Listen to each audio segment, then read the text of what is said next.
అందరికీ good morning అండి. ఈరోజు అయితే మీరు అందరైతే నిద్ర లేచారా? ఈరోజు ఫ్రైడే కదండి, కంపల్సరీ లేచి ఉంటారేమో. నేను కూడా అయితే లేచేసానండి. ఇప్పుడు టైం అయితే 3:50 అవుతుందండి. ఇంకా అల్లం అయితే 3 గంటలకల్లా లేకొట్టమని చెప్పాను మా ఆయనకి. మా ఆయన అయితే నన్ను లేకొట్టలేదండి. ఇంకా 3:50 ఎప్పుడైతే నాకే మెలకు వచ్చింది.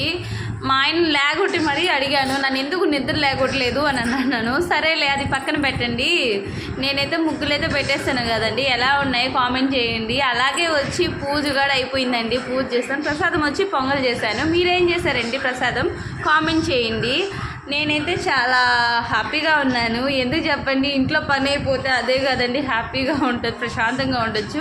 ఇంకా మా ఆయన అయితే నాకు ఆకలి వేస్తుంది, ఏమైనా ఉంటే పెట్టవా అన్నాడు. సరేలే ఉండు, పొంగల్ చేశాను కదా పెడతానన్నాను. అది పెడితే నేను పొంగల్ తినవు కదా, నాకు ఎందుకు అంత పెట్టుకొని వచ్చామన్నాడు. ప్లీజ్ ఇది ఒకసారికి తినేసాయి, మళ్ళీ త్వరగా వంట చేస్తానులే అన్నాను. సరేలే అని చెప్పేసి